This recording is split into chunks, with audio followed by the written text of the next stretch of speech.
CBS Sports. High drive, center field, hit the wall, grand slam. This is magnificent. Got a fantasy question? Email fantasybaseball@cbsi.com. Get ready to win your league. Where fantasy becomes reality. Now here's Frank, Scott, Chris, and Adam.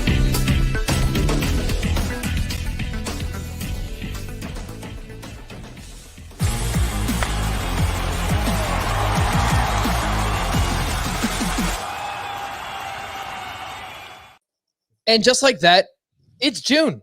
Welcome into Fantasy Baseball today. We are now 1/3 into the Fantasy Baseball season. Frank Stanfield joined by Chris Towers, who was out in Beantown this weekend. How was it, Chris? It was nice. You know, it's a fine little city. It was honestly like just the worst possible weather, so I can't really give you an honest interpretation of Boston because it was 45 degrees and rainy pretty much the entire time I was there. Like literally like halfway on the drive to Boston from New York, it started raining. And it basically didn't stop until we got to like New Haven today on the drive back.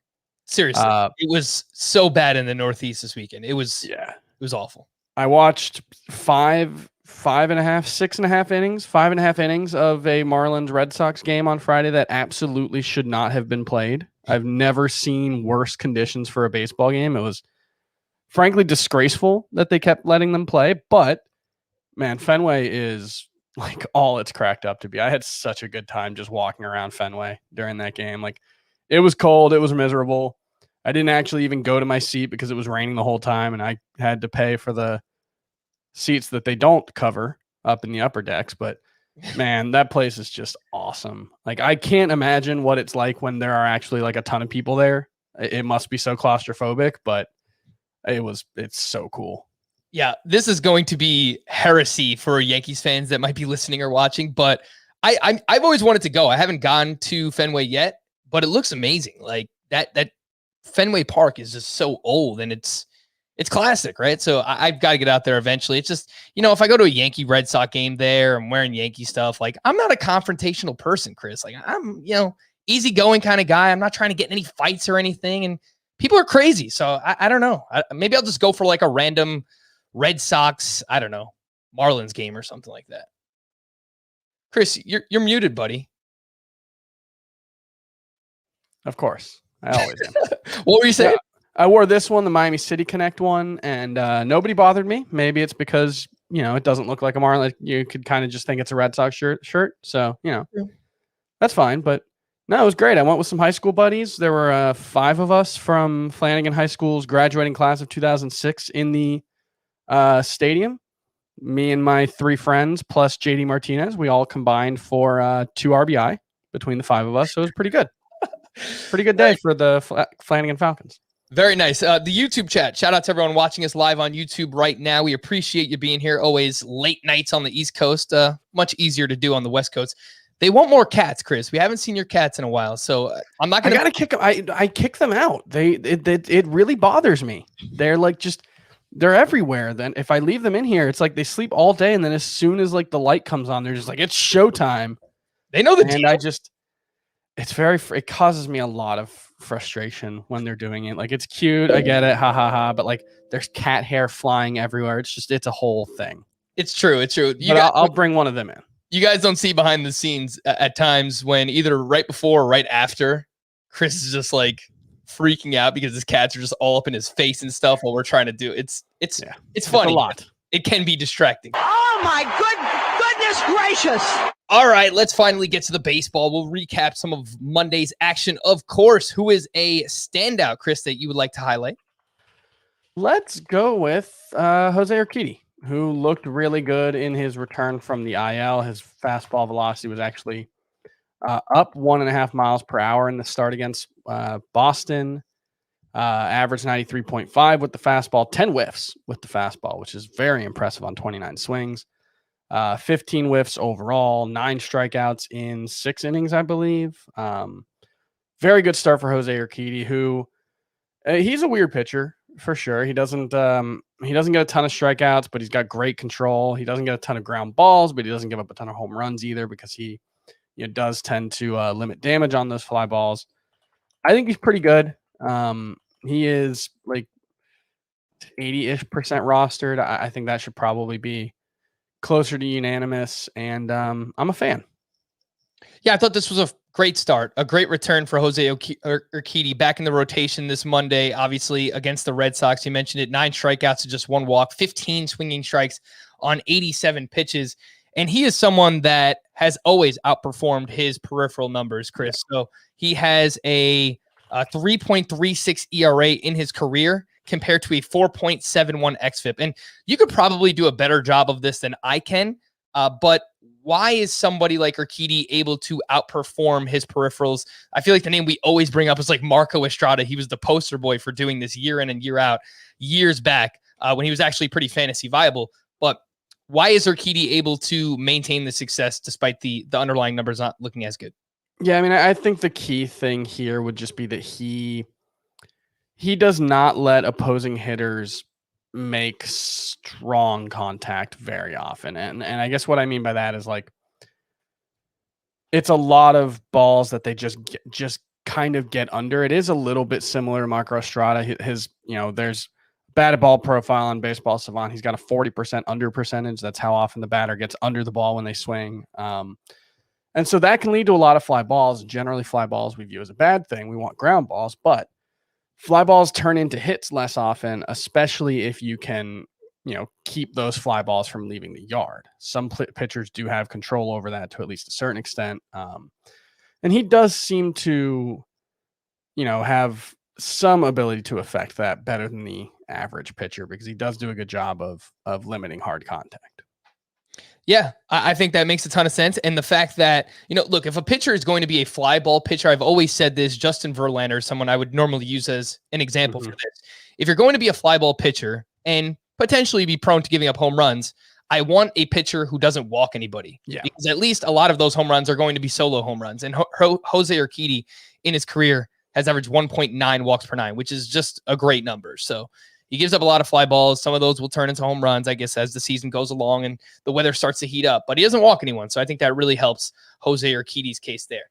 Chris, I wanted to highlight a few of the Cleveland middle infielders who had great days on Monday, specifically Amed Rosario, who has had a great month of May. We haven't talked about this guy enough, but he went 3 for 7 across their doubleheader, including his 3rd home run of the season. And in the month of May, overall, finishes with a 307 batting average, 1 homer, 3 doubles, 3 triples, 4 steals for Amed Rosario. He's only 20% rostered. And while we're at it, let's talk about his teammate up the middle there, Cesar Hernandez, who had a double dong in game 1 of that doubleheader.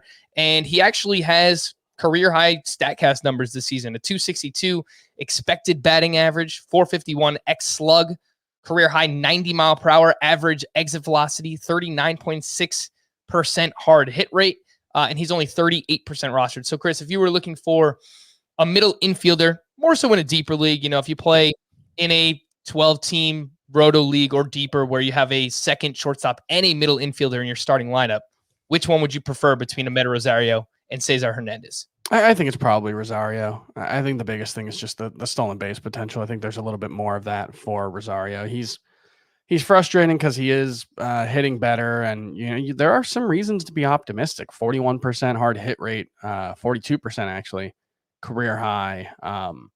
Launch angle a little up from last year. Max exit velo pretty solid. Then you look around and the overall numbers are just like even the expected stats, 303 expected WOBA, 298 WOBA. He's not really getting unlucky. I look at him and I see someone who should hit 280 or 275 at least, and I'm not sure why he isn't. And maybe, the performance in May is more indicative of what we can see moving forward. And I sure hope so because, he is playing every day. He is still very, very fast. He spreads the ball over the field. There's a path forward for Amed Rosario to be a very useful fantasy option. I just want to see, more than just a hot stretch, I guess. Yeah, 97th percentile sprint speed for Amed Rosario. He's always been very fast. He hasn't been very efficient on the base paths in his career, but now playing for a team in Cleveland where he's starting every day. They sent, what is this gentleman's name that I am forgetting right now? Andres Jimenez? Andres Jimenez. They sent him down to work on some things. So because of that, Rosario is going to play every day. And on Cleveland, they like to run. So I think that is going to open up some steal possibilities for him. So especially in category or roto leagues, I think Amed Rosario is someone that you can look at if you need a middle infielder. Another name I'll just throw in here, Chris, Willy Adames. Since he has gone over to the Milwaukee Brewers in that trade, he hit another home run on Monday. He's batting .324 with 2 home runs in 10 games with Milwaukee, 34% rostered. Would you rank Willy Adames ahead of Amed Rosario or Cesar Hernandez if you needed a middle infielder? I think I might. Maybe not in a roto league because Rosario does have, potential to at least steal a few more bases. But, I'm trying to see. I saw someone mention today that Adames has talked about how he didn't see the ball well at Tropicana Field. And he has a .616 career OPS at Tropicana Field. This is 220 average, 628 OPS for his career at home. 293, 862 on the road. That is stunning because most hitters hit better at home. That is just generally true. It's usually not a big gap. He's been really, really good on the road. 159 games started, 27 homers.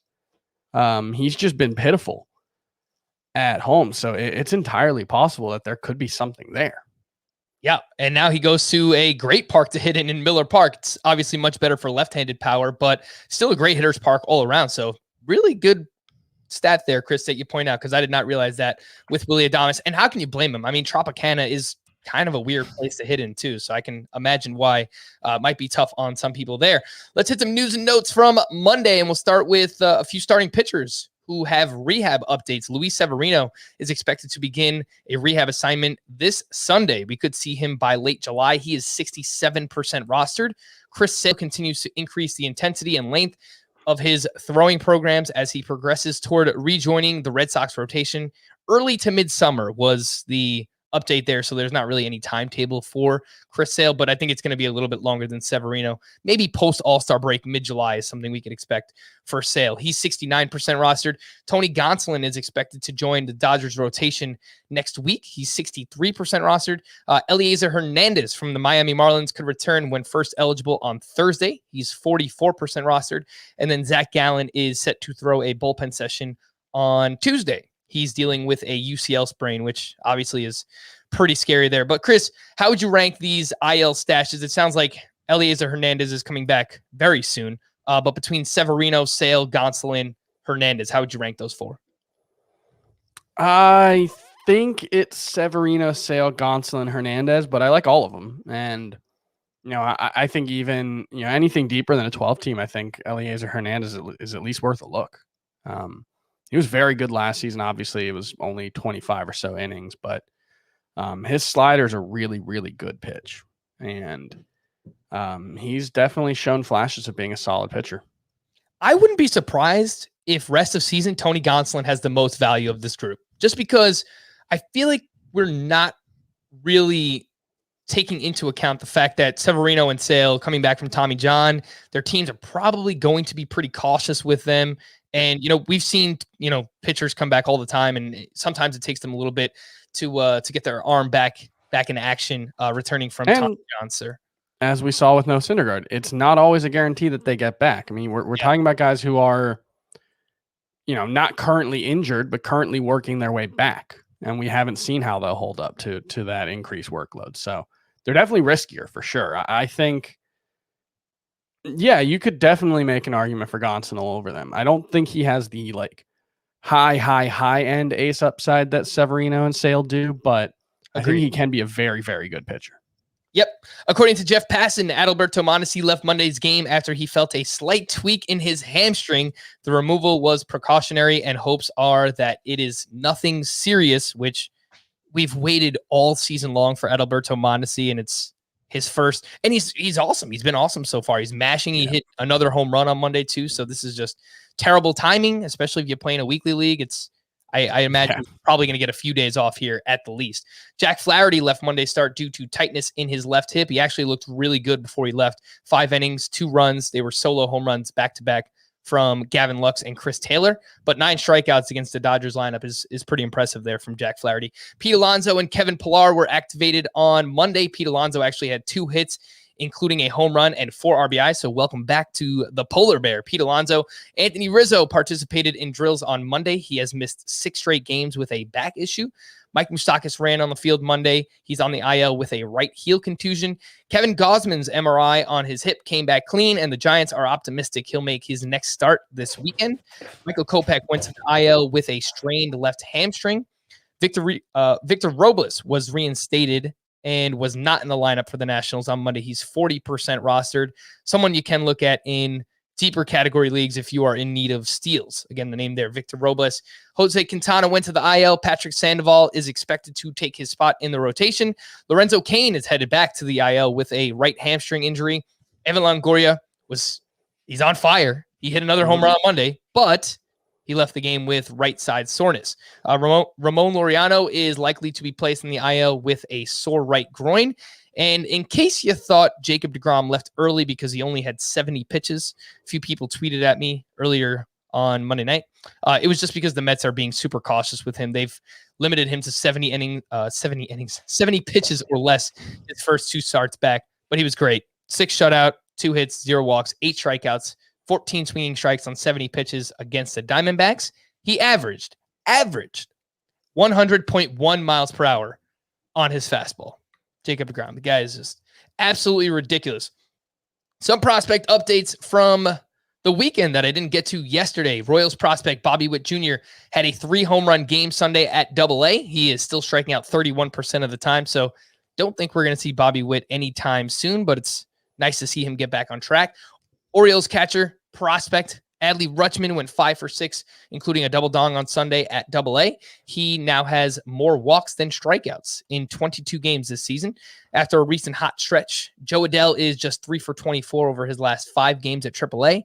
He has a 35% strikeout rate on the season, and his teammate Brandon Marsh has not been much better. He is he's been worse. He's batting 190 overall, albeit with a 24% strikeout rate. So I don't think that we are close to seeing Joe Adell or Brandon Marsh, even though the Angels definitely could use some outfield help. Yeah. Some May leaders, and we'll take a look at the 5x5 each statistical category, the traditional batting average, and we'll take a look at the pitching side, of course, as well. And for the month of May, Nick Castellanos, your batting average leader with a 409 batting average. Chris, his the breakout. The player that we all thought Nick Castellanos can be, looks like he is finally becoming this season. Yeah, I'm trying to look into what the exact numbers are. All right, so he had 5 home runs, 89, 69, 64. Yeah, he had 64 balls in play. 32 of them were hits. That's 500 BABIP. It's really high. It's very high. That's not sustainable. I just want to put that on the record. He's not going to keep doing that moving forward. But yeah, he's been a high BABIP guy for nearly every single season of his career, last season being the lone exception. Yeah, like he need someone to tell you that a guy who's hitting 359 isn't going to keep that up. Nick Castellanos is not going to put up a peak Ted Williams kind of season or something like that. That's just not going to happen. Sorry, Reds fans. He's really, really good. Yeah, the breakout's happening. I think the breakout happened last year, and there was just some weird BABIP stuff going on with the Reds last season. He's clearly made a leap. Yeah, and I loved Castellanos coming into the year. I have a few shares, but not nearly as much as I would want to have. But the XBA, expected batting average, expected slugging, and expected WOBA are all in the 97th percentile or better for Nick Castellanos this season. The strikeouts randomly jumped up last year to 28%. This year, back down below 20%, which is where you like to see Castellanos. And I agree with you, Chris. Obviously, like a 500 BABIP is not sustainable. Even a 409 BABIP, which he has for the 404 rather, for the entirety of the season, is not sustainable. But somebody with a line drive rate as high as his, 33% line drive rate, will sustain a high BABIP, just not this. Yeah, high. he's always been a high BABIP guy. He's a lot like, I've made the comment in the past, but he's a lot like JD Martinez was. Maybe more the Tigers era JD Martinez than the Diamondbacks and after era JD Martinez, but there's nothing wrong with that. He's going to hit for 285, 290 average with really good power and run production numbers. He's awesome. I remember before the season, I said I always thought Nick Castellanos had this Freddie Freeman-esque season in that bat, like 35 plus homers, 100 plus RBI, 300 plus batting average. And it seems like we are well on our way. So hopefully he can keep it up. Your home run leader for the month of May, Adolis Garcia from the Texas Rangers, who just continues to mash. And what I really like to see here, Chris, is that the strikeout rate from April to May has dropped precipitously. It was 33.8% in April. In May, 26% for Adolis Garcia. And I remember reading that quote where he said, I know pitchers are going to adjust to me. I've talked with my coaching staff. I'm ready to make adjustments back. That tells me that he is a big league ball player. And look, what he's doing now is not sustainable, but he's climbed inside each of our top 30 outfielders, and rightfully so.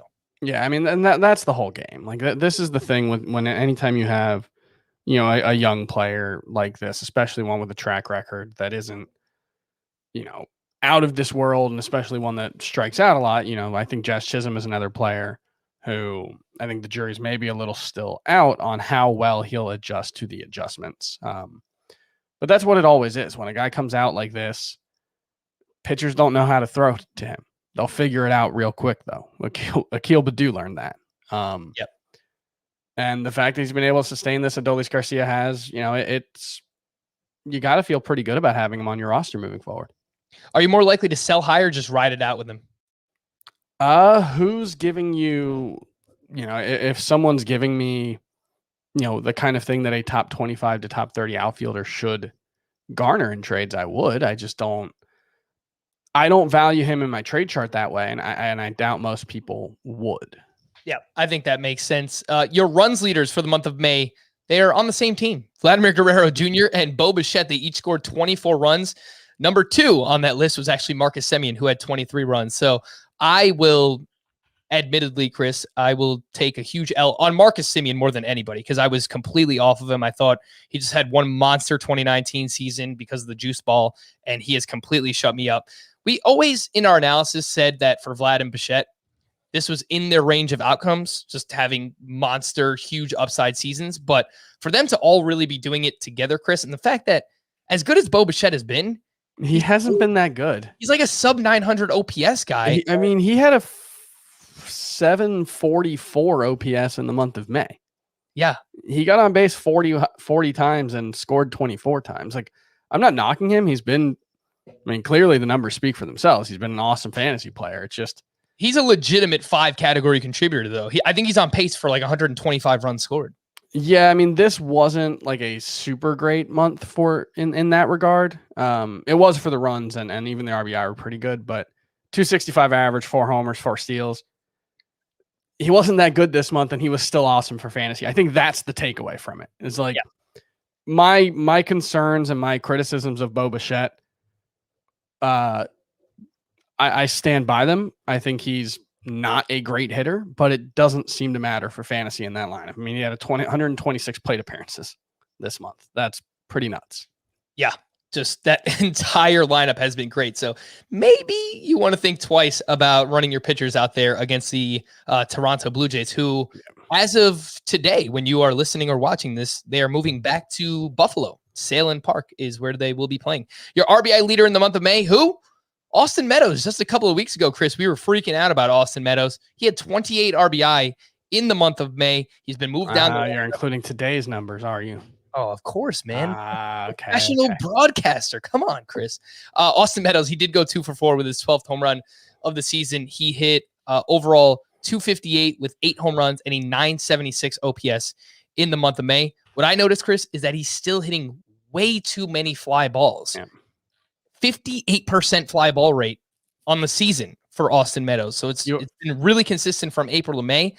The only difference is more of those home runs have turned into more of those fly balls have turned into home runs which has helped his overall numbers, his batting average, his OPS.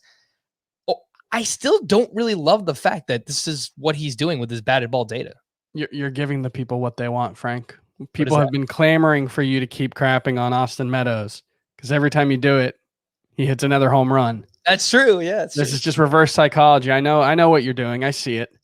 I think the more interesting player, I mean, it's not that interesting. Like Jose Abreu is second in baseball or third in baseball in RBI in the month of May.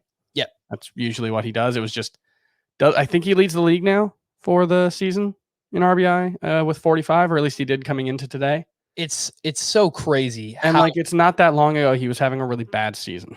Yeah. Yeah. It's so crazy how good he is in those spots. Yeah. Like runners in scoring position. It's just a legitimate skill for Jose Abreu. It's weird. Yeah. I mean, what you're seeing now is, he has cut the infield fly ball rate, which is, fly balls aren't necessarily bad. They're not great for your batting average overall, but if you can avoid turning 10% of your fly balls into infield fly balls, which is something that Yuli Gurriel has done in the month of May. He had twice as many infield fly balls as home runs. That's where it gets really, really bad. In Meadows' case, it doesn't seem to be that big of a hindrance yet, but obviously you'd like to see him trade some of those fly balls for line drives. I don't necessarily want him hitting the ball on the ground more. But it's all about consistency in the launch angle. It's not necessarily trying to hit, a 27-degree launch angle on average can be a really good thing or a really bad thing. And in his case, you'd rather just see a tighter cluster rather than a bunch of really high launch angle balls and really low ones. Your steals leader for the month of May, Fernando Tatis, he had 8, and wasn't too long ago we were worried about the shoulder. That is a worry no more. Nice. The numbers on the season, mind you, this guy missed the minimum. I know because I didn't eat my hat, but like I kind of started a podcast eating my hat. You should have swallowed like a swatch of hat. Yeah, you're probably right about that. The 5x5 numbers for Fernando Tatis on the year: 299 batting average, 38 runs, 37 RBI, 16 home runs, 12 steals, a 1091 OPS. I think he is probably Why isn't he right there with Ronald Acuna? I was just going to say, what's the argument for him not being there? I think he is the number 2 hitter in Roto right now, like rest of season, just behind Ronald Acuna. Yeah, I think that's 1A, 1B. I guess Tatis carries a little more risk, but it's not like Acuna's been injury-free himself. He just hasn't missed a bunch of time yet. Yep, 100% Fernando Tatis. The guy is ridiculous. Before we move on to pitching, I do have a bonus here, Chris. We'll play a little Family Feud style. I have 7 hitters had an OPS over 1,000 for the month of May. So you will be allowed 3 strikes, 3 wrong answers. And if you get it right, I haven't thought of a prize yet for you, but if you think of something, just Venmo me $2. That I will do. I will Venmo you $2 if you can get all 7 of these. All right. So go ahead. Nick Castellanos. Nick Castellanos is one of them. Vladimir Guerrero Jr. Vladimir Guerrero Jr. is not one of them. Just missed. Jose Abreu. Jose Abreu is one of them. Fernando Tatis. Fernando Tatis is not one of them. You have 2 strikes. Wow. And you have 5 more to get. Say goodbye to your $2, Chrissy boy. Adolis? Adolis Garcia is not on the list. Max Muncy is. Yeah, Max Muncy is on the list. Actually, Max Muncy is the leader in the month of May. He has something like a near 1,200 OPS. Yep. Just absolutely ridiculous. The other names on this list with an OPS over 1,000 for the month of May: Marcus Semien, Brandon Crawford, Austin Riley, and Jesse Winka. So, yep, there you go. Great turnarounds there for, I remember Max Muncy towards the end of April, he was going through a crazy drought and just really turned it on in the month of May. Semien's been awesome. We already talked about him. Brandon Crawford has been great so far all season long. But let's move on to some pitching and your ERA leader in the month of May, Kevin Gausman. It's a 0.73 ERA. Hopefully the hip is fine. It sounds like he's going to be okay. Chris, I have 0 shares, exactly 0 of Kevin Gausman this year. I may have 1, but yeah, I don't have much of the of the Gauze man. It's rough. It's a rough scene out here. And I don't think I have any of this gentleman either. The whip leader in May, Brandon Woodruff, a 0.67 whip, which he's kind of like a better version of Lance Lynn, which is no slight to Lance Lynn. It's just Brandon Woodruff does it in such an odd fashion where he's so fastball reliant, but it's a really, really good fastball. And he mixes in a slider and change up a little bit here and there. But I mean, he's taking his game to the next level. Obviously, he's not going to maintain these numbers all season, but he has legitimately entered top 10, top 8 pitcher ace territory. And he has become a little less fastball heavy this season. But the biggest thing for him, and I had my concerns about him going into the 2020 season, coming off 2019. And that was a big part of it. He just was too dependent on his secondary pitch or on his primary pitches, his fastball and his sinker, or his four-seamer and his sinker. What I noticed last season was the spin rate on the four-seam fastball was up. It hasn't been up quite as much as it was last season, but he's still getting a ton of whiffs with it. He's still using it as a put-away pitch. And for Woodruff, his sinkers just always had really good results. It's not a great swing and miss pitch. No sinkers ever really are, but he's really hard to make good contact with. He kind of combines like Kyle Hendricks' contact suppression ability, but with, Max Scherzer's strikeout to walk ratio. He's phenomenal. He's one of the, I don't think I have him ranked. I think I have him actually, I'm thinking about it now. I think I have him in the top 10. And if I don't, I'm an idiot and I should. I will quickly fill some airtime while I pull up. I'm an idiot. No reason not to. Yeah, I have Brandon Woodruff up at SP7. Scott has him at SP8. And you have SP7 him for me. Now you moved him up to SP7. So there you go. Shout out to Brandon Woodruff. He has a 0.69 whip overall on the season, which is he just unheard of. He combines everything you want. He's an elite strikeout thrower. He doesn't walk anybody really. And he's really hard to, his results on contact are really, really good as well. Your wins leaders for the month of May, Kevin Gausman and Lance Lynn, they each had 5. I don't know that there's anything we could take away from wins because they're kind of a stupid stat, obviously. Congratulations, fellas. Yes. I mean, it's funny, like they went 5-0 in 6 starts, and Julio Urias and Lucas Giolito both went 4-2. They were 1 fewer win, two more losses. They were much worse for fantasy, and they weren't that much worse in real life. Your strikeout leaders in the month of May, Max Scherzer and Zach Wheeler, who we spoke about a ton yesterday, and rightfully so. Each of them had 57 strikeouts. Another one here, Chris, where I'll take the L on Max Scherzer, 150 million%. But you were all on him before the season. He was your SP4, so congrats on keeping the faith.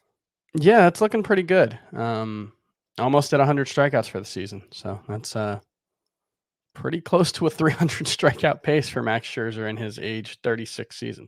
Yeah, just stay healthy, Max Scherzer. That is all we need because you have been amazing.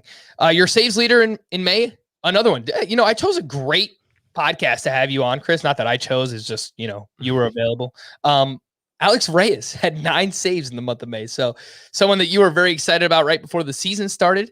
Not that you knew he was going to be the closer, but once he took over that job, I mean, there's been no looking back. Jordan Hicks is on the IL, and Giovanni Gallegos is fine, but not nearly as good as Alex Reyes. I know he has some walk issues, and I think he's one of those weird pitchers where his whip is higher than his ERA, which just doesn't really add up.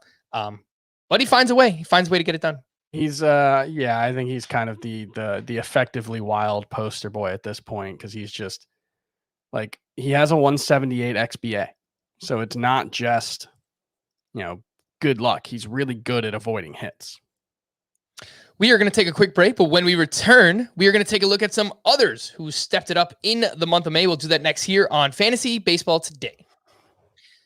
Hunter Renfroe went 2 for 3 with his 7th home run of the season on Monday, and in May, he hit 319 with 6 home runs and a 938 OPS. Very under the radar, a lot like Ahmed Rosario, where we've talked about Renfroe here and there, but I don't know that we really have realized the extent of just how good he's been. He is 28% rostered, Chris. Does that number need to be much higher for Hunter Renfroe, or is this just a hot month? Yeah, I think it's just a hot month. He's been around for a while. We know what he is. He's a a pretty good source of power who doesn't do enough of everything else to rise above, just kind of madam. So he doesn't need to be rostered in 3 outfielder leagues, but probably 5 outfielder leagues, right? Yeah, I think that's the way to put it. Yeah. Carlos Correa has heated up his last 15 games, 373 batting average during that time, 3 home runs, and 16 walks to just 7 strikeouts. So the plate discipline has been a career best this year for Carlos Correa, a 15% strikeout rate on the season. That has been up over 22% each of the past 3 seasons. So I think we have ourselves a bit of a buy high situation here, Chris. The numbers are slowly creeping up, but I don't know if people realize the underlying numbers for Correa and the fact that I think he's actually going to get better as the season goes along. Yeah, there's some interesting stuff going on in this profile. He's not pulling the ball nearly as much as he did last season or, for his career, even 27.2% pull rate is his lowest since 2017. And I'm not sure how much he played in 2017. So 109 games. So typical Carlos Correa season. Go ahead. So, yeah, I'm not sure if the power is going to necessarily come along, but, there's still a ton to like about what he's doing right now. Like he's not hitting the ball in the air. He's not pulling the ball. So power, he may be more like an average-ish power guy moving forward. But if he's going to keep striking out like this or not striking out like this and, spraying the ball over the field, you'll live with that. Kyle Tucker had 3 more hits on Monday, and he had a massive May. 296 batting average, 6 homers, 3 steals, 940 OPS. The underlying numbers were great for Kyle Tucker all along, hitting in the middle of one of the best lineups in baseball. So I don't really think there's much else to add there on Kyle Tucker. I just hope you held on to him while he was struggling a little bit. He's really good. April.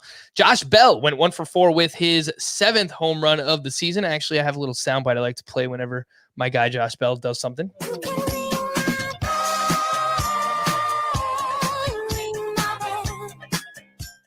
Hit his 7th home run on Monday and had a 264 batting average with 5 home runs and a 795 OPS in May. Not great numbers here, Chris, but I feel like we're moving in the right direction. Yeah, moving in the right direction, but I don't know, moving quickly enough to, not inside my top 20 at first base.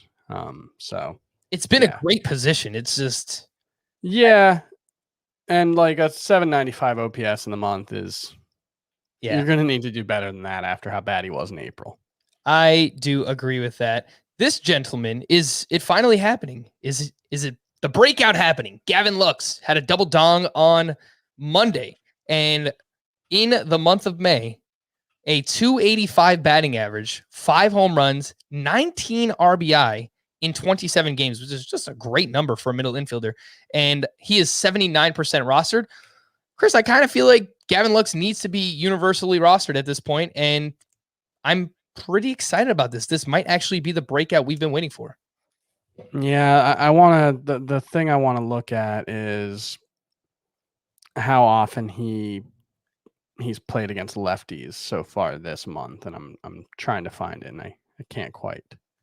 That seems like something that would be hard to find on the spot. Yeah, there's a way to do it. I don't have it in front of me. On the season overall, he has a 500 OPS against lefties with a 200. Yeah, that remains my concern. 200 average, 25% strikeout rate. The strikeout rate's not actually that bad against lefties. He does seem to be playing every day or pretty regularly against lefties. He's got 44 plate appearances against them, so he's not sitting against them the way he was the last couple of seasons at least. But yeah, 1 extra base hit and 44 plate appearances.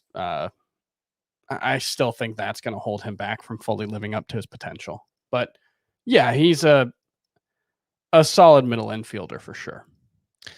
Last name I wanted to mention here, Javier Baez also had a double dong on Monday. He is up to 13 home runs on the year. He had a 281 batting average with an 855 OPS in the month of May. All the while, he did it with a strikeout rate that remained over 30% for the entire month. So the guy just finds a way to defy any type of analytic that you can imagine in terms of strikeout rate, because it seems like. Yeah, I mean, he's hitting 254. So, I don't want to overstate the case. Like he's doing. But for someone who has like a 35% strikeout rate, it seems like a pretty good batting average to have. But his BABIP is actually slightly lower than 2017, 18, and 19. It's 340, so it's still very, very high. But he's within the realm of his usual production here, even with the strikeout rate. And I think it's sort of at the point where there's no real, like, obviously I don't want to say there's no reason to worry about the strikeout rate, but he's fine. He is what he is, and what he is a borderline elite fantasy shortstop, less so in points, but still very good. I know that we're not supposed to hold grudges. This is a very stupid thing that I'm about to say, and I realize that. But my entire fantasy career, Chris, I was off of Javier Baez. And last year, I finally bought in. I said, look, this guy just keeps making me look stupid. He defies the analytics. He's just too athletic, and he's super talented. He just finds a way to do it. He was awful last year. And then this year, again, I have 0 shares. So I don't know. I did something to Javier Baez where he hates me. So I'm probably never going to draft him in fantasy baseball again. Somebody who has stepped it up all season. We spoke about him yesterday as well, but I feel like we just need to keep talking about him until he's more rostered than he is. Tyler O'Neill now has 8 hits, including 4 home runs. He had another one on Monday, this time off of Trevor Bauer. 8 hits, including 4 home runs in 5 games since returning from the IL. The roster rate has climbed. Yesterday, it was below 60%. Today, it's at 71%. So people are listening, Chris. But the biggest downside to him is the fact that he strikes out as much as he does. And it's kind of hard to roster someone like that in a points league.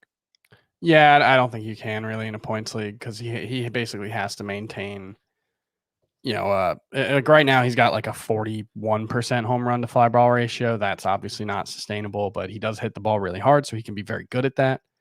But yeah, I think you're still looking like best case scenario at a 240-ish hitter moving forward, which is, given the fact that he's actually got some speed, in addition to, what could be 30 homer power, like he could go 30-15 and hit 240. That's not out of the question. He could be like a Will Myers type. You know who's a great comp for him? The guy we were just talking about, Javier Baez. Yeah, maybe. I mean, I don't think he's as freakishly talented as Javier Baez. Like Javier Baez is just kind of on a different level as a baseball player. But yeah, I think that makes sense. What is wrong with these? We'll start with some pitchers and then look at some hitters as well. But what is wrong with these guys? And what is our confidence level in any of them breaking out or bouncing back, rather, is the term. Jameson Taillon had another rough start against the Tampa Bay Rays. Actually, on paper, it's not a terrible start. It's just not good. 5 innings pitched, 5 hits, 3 runs, 3 walks, 5 strikeouts. He's still 81% rostered. Actually, I'm going to lump all these together, Chris, and you tell me which one you have the most confidence in bouncing back. Dylan Bundy, another clunker at the Giants on Monday. 5 2/3, 4 earned runs, 3 more home runs allowed. He's now allowed 12 home runs on the season. He's allowed 21 earned runs over his last 4 starts. He has a 6.49 ERA on the season. Eduardo Rodriguez, another one where, like Taillon, the underlying numbers look pretty good, but he just allowed 6 earned runs at the Astros, and his ERA stands at 5.64. And the last one, I've been trying to make the case for him. I think there's still some things that he's doing good. Chris Paddock. He allowed 5 runs in 4 1/3 against the Cubs. Swinging strike rate was up, 15 swinging strikes on 93 pitches in this one. And the spin rates were up, but he continues to allow a lot of hard contact. So between Taillon, Bundy, Eduardo Rodriguez, Paddock, which one, if any, do you have confidence in bouncing back? And are any of them droppable? I am shocked by my answer, and that is that I have more faith by far in Dylan Bundy figuring it out than anyone else on this list.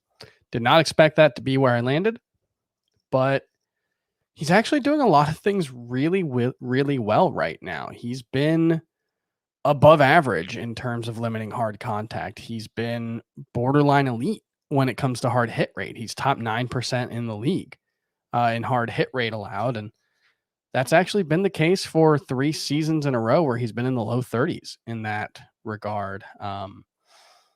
He's giving up a lot of home runs, and that's been a problem. I think it's, 12 in 10 starts now? That's not what you want. I think he's mostly fine. And I generally think when you're talking about, a pitcher giving up a lot of home runs, especially if you're not talking about someone who's got like a 30% fly ball rate or ground ball rate, mostly that just means that he's making a few mistakes. And I think that's more correctable than something like Paddock, who I just still don't think's got the got the arsenal to get it done, frankly. Yeah, he's doing things right. He's doing some things right now. He had a 31% CSW, called strikes plus whiffs on Monday. League average is 28%. He just allowed a lot of hard contact. The spin rates were up on his pitches. The swinging strikes were there. I don't know. I don't know what's going on with Chris Paddock, but I wouldn't fault anyone who wanted to drop him at this point, because it's been mostly bad all season long. Chris, how would you rank these pitchers in terms of most droppable to least droppable? Tyone, Bundy, Erod, and Paddock. Most droppable to least droppable, I would say Tyone, Rodriguez, Paddock, Bundy. Okay. And would you actually want to drop any of them, or be okay dropping any of them? I'd be fine dropping Tyone. It's not a must drop, but if there's someone out there who I'm interested in, I think I'd be okay with that. Well, funny you bring that up. Are you interested in any of these pitchers? Wade Miley, in his return, gave you a quality start, 6 innings, 1 run, 6 strikeouts. Johnny Cueto went up against the Angels. He was opposing Dylan Bundy. He allowed 1 run over 7 innings with 5 strikeouts. He's got a 3.45 ERA on the season. Logan Gilbert, hey, you heard of that guy. He turned in his first quality start of the season, finally lasted 6 innings in this one, 2 runs, 5 strikeouts against the Oakland A's. Still gave up a lot of very hard contact, however. And Mike Minor against the Pirates, 6 innings, 1 run, 7 strikeouts. He now has 7 or more strikeouts in 5 straight starts, which is kind of interesting for Mike Minor. So between Miley, Cueto, Gilbert, Mike Minor, they are all rostered in 61% of CBS leagues or less. Would you be interested in adding any of them, Chris? Gilbert, I don't think he's, like Tyone. It's not like I view Gilbert as a must add. If you wanted to drop Tyone and take a chance on Gilbert, I think that's fine. If he's available, I don't think it's necessary. But yeah, I think you're with any of these pitchers, you're chasing, I don't think ace upside, but relatively high upside in Gilbert's case, obviously, because he's so young, he could make that leap. We were certainly talking about him as if he had that potential 3 weeks ago. So yeah, I think if Gilbert's out there, I would take a chance on him. I was watching some of that start for Gilbert, and something that I've noticed in his struggles, his first couple of starts, was that he had a really, really rough time commanding his breaking pitches. Yeah. And they looked a lot better in this start against Oakland, where they were just dying right out of the zone at the perfect time and got a few swings and misses on some sliders and curveballs. So that was the biggest takeaway for me. He did allow 10 hard hit balls. So that is obviously that's not great for Logan Gilbert, but it seems like he kind of figured something out, and hopefully he can build off of this. So Logan Gilbert there. A few hitters. What is wrong with some of these guys? And do we have confidence in them bouncing back? Nelson Cruz went 0 for 4 with 3 strikeouts on Monday, and he is just 2 for 19 since he returned from a wrist injury he was dealing with. He missed a few games. He was hit by a pitch on his wrist on May 20th. He currently has the lowest XBA, XSlug, and XWOBA in the StatCast era for his career, Chris. Are you concerned about Nelson Cruz? We're talking about someone who's over 40 years old at this point. I don't know. Maybe the hit by pitch is bothering him. Maybe his wrist isn't fully healthy, but no, I'm not concerned. I would guess, 7 or 8 days ago, his StatCast stats probably looked pretty normal. And in a lot of ways, they still do. He's still well above average in average exit velocity, max exit velocity, hard hit rate, XWOBA, basically all these things. So I think it's just he's 2 for 19 since his wrist injury. He's probably okay. Something I noticed last year, which is partially the reason why I was not as into Nelson Cruz, of all the utility-only bats coming into the year, he was probably the one I wanted least at his cost, was last year he had a 46% ground ball rate, which was the highest of his career. And in the month of May, he has a 51% ground ball rate. So that obviously is not helping things. Those are a lot of the times automatic outs for Nelson Cruz. But if he can get back to lifting the ball, I think that's something I want to pay attention to early on in June for Nelly Cruz. DJ LeMahieu, Chris, he went 0 for 4 on Monday and is now batting .262 with a .684 OPS. Some things that I noticed that are wrong with him right now: a 17% strikeout rate, which is still very good in comparison to anybody else in baseball, is his highest since 2014. His average home run distance, which we cited coming in was very low last year. It is, again, the lowest in baseball. His average exit velocity is down 2 miles per hour. His home run to fly ball ratio has been up over 19% each of the past 2 seasons with the Yankees. This year, it's 8%. So this might be something to do with the ball when it comes to DJ LeMahieu. What do you think? Yeah, I think a little bit of it is the ball for sure. He's someone we talked about this before the season. He was getting the most out of his home run production, largely thanks to a lot of very, very short home runs. And I think he'll hit more than he has moving forward. Like I don't think he's all of a sudden a single-digit home run guy playing half his games in Yankee Stadium. But we are talking about a 32-year-old who, let's just say this, betting against guys coming off career years, it's not undefeated, but it works out in the end. And in LeMahieu's case, he was coming off by far the best season of his career in a way that, he was basically his career best at everything. And that usually doesn't happen. Something goes wrong for most hitters most years. And you were paying for the version of DJ LeMahieu where things didn't go wrong. And that's really hard to sustain. I think he's better than what he's shown for sure. He's not a sub 700 OPS bat, but I'm not betting on him becoming, turning back into an elite hitter. I think that is fair. That is fair to say. The last one I'll mention here, Jared Kelenic went 0 for 3 with 2 walks and a stolen base on Monday. He is batting, however, just 118 through his first couple of weeks here in the major leagues. And some people have been emailing and tweeting in, Chris, and asking if they can drop Jared Kelenic. Is that something you would advise doing? I don't see any reason to drop him, frankly. Like you didn't wait as long as you did for Kelenic, or you didn't spend as much as you did in Fab for 18 games. You did it because you think he's an extremely talented hitter, and he is. And I think he'll start showing that more often, but it's really difficult to hit the ground running in Major League Baseball. And this is something I actually did look up beginning of last week. I'm trying to find some of the numbers, but basically what I looked up was that rookie hitters on the whole are having their worst season since like 1992. And it's basically across the board. They're striking out more. They're hitting for a lower batting average. And this is relative to the league. This is not just, even accounting for league batting average being low, they're hitting worse than they have been, which makes a lot of sense. Like we talked about last week, if you didn't play organized, competitive baseball last season, it might be really, really hard to make the leap to the majors. And I think that might be what we're seeing right now with the rookies. Yeah.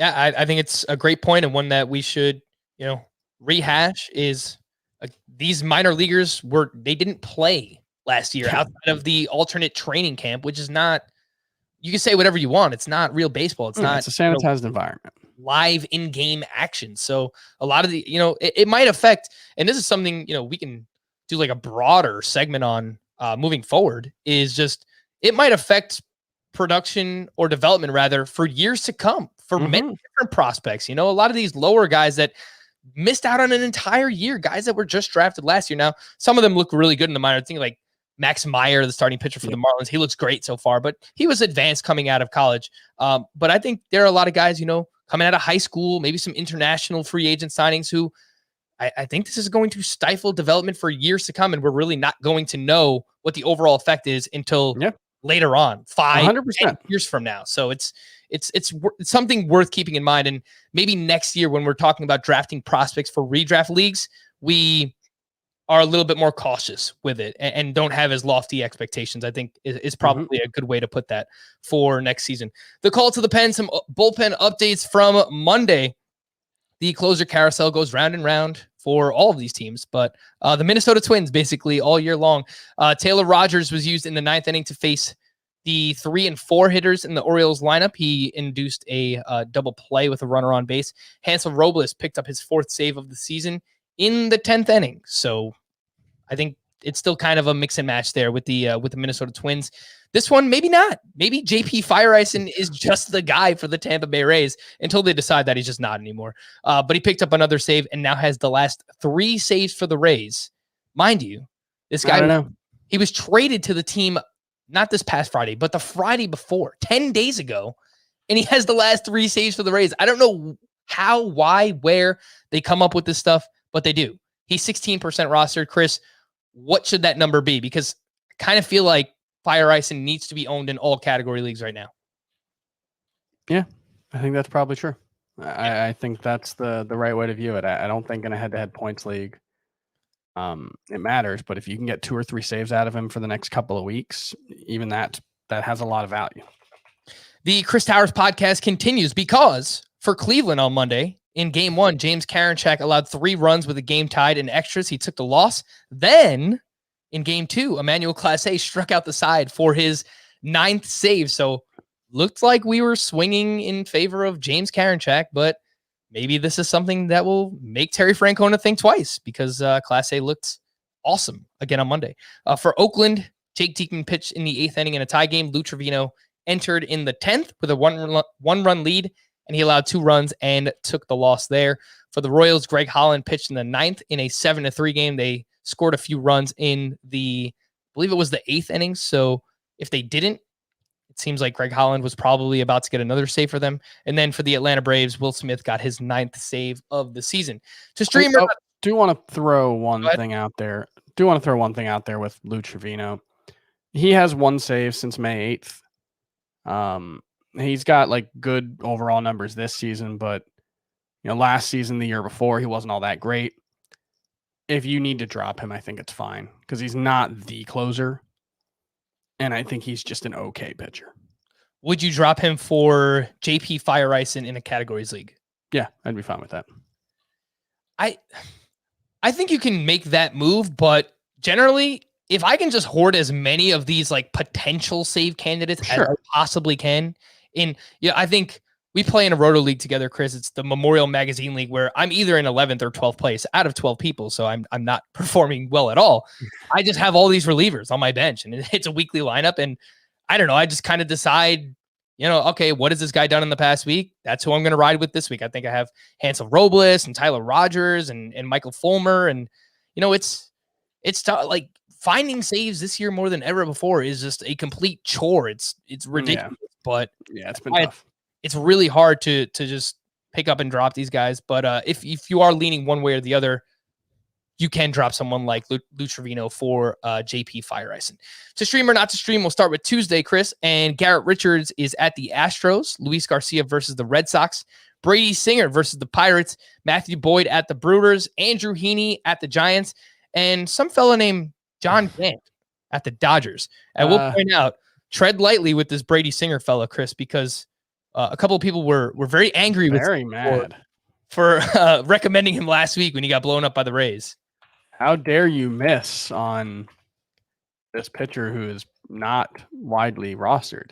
Yeah, I think Brady Singer's I'll stand by it though. He's got a 3.43 xERA, he had a 3.85 xERA last season, 3.66 FIP. I think Brady Singer's pretty good. I think he's not getting enough credit for I would use him tomorrow against the Pirates. I think that's a fine matchup. I think Luis Garcia against Boston, and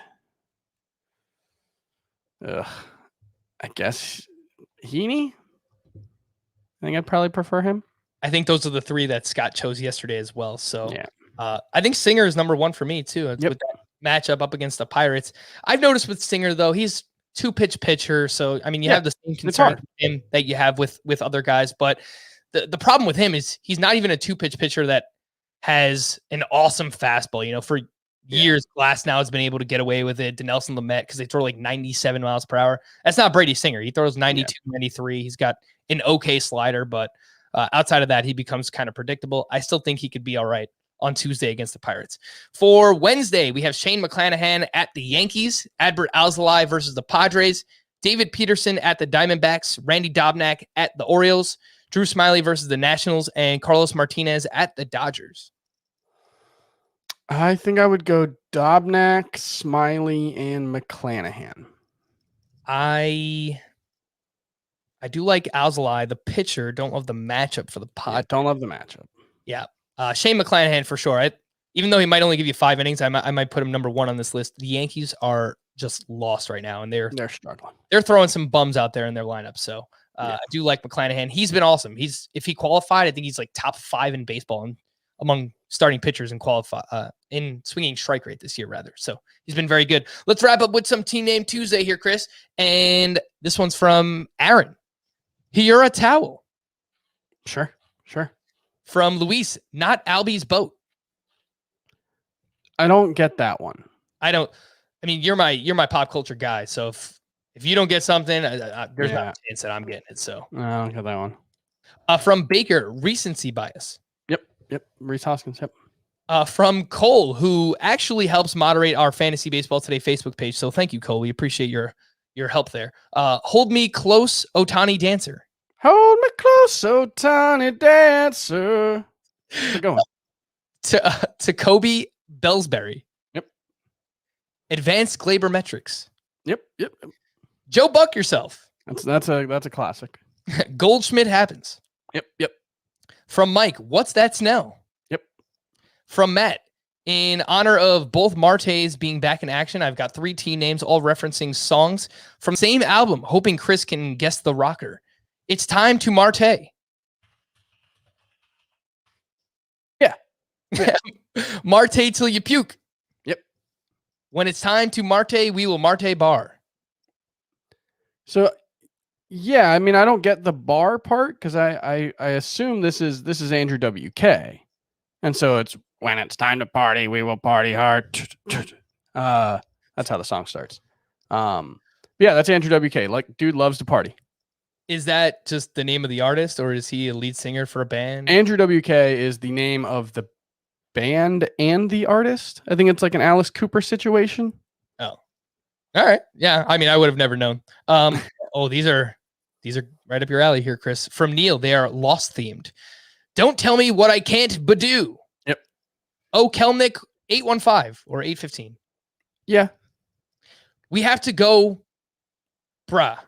Brack. Oh, Brett yeah. Brock. Okay, we have to go, Brock. Yeah, that's yeah. And then he adds, if I can get into it, the bag of retired players, Black Smoke Monster. Yep. Not Penny's Choate. Yeah, Randy Choate. Yeah. Yeah, I think that works. And my favorite, Scooble Everybody. Scooble Everybody. I don't get it. It's not my favorite. It's Neil's favorite. So. Oh, okay. I don't get that one. All right. Is it still Lost themed? I don't even know. I do realize now not Albie's boat must be a Lost reference, not Penny's boat. That has to be what that's referring to. Yeah. Yeah. You're my guy. You're my guy here, Chris. You're my go-to. This next one's from Finn. If McGee can't do it, Enoa Juan McCann. Yep. I really appreciate the ones that try way too hard. I love it. From Max. Who is John Gant? Yep. It's a reference to Atlas Shrugged. Shrugged. Yes. I'm aware of that one. From Patty, these are also Lost themed. We have to go, Blackman. Yep. And don't tell me what I can't do, which we've already had today. No, I yep, all those. Prefer the lost ones, more lost ones. Yeah, send them in. I'm also starting to watch Scrubs again. If anybody wants to send in some Scrubs team name themed ones, I'd be down for that one. I am watching Parks and Rec for the first time, and it is awesome. I am thoroughly enjoying it. So if anyone wants to send some Parks and Rec team name Tuesdays, we will appreciate those as well.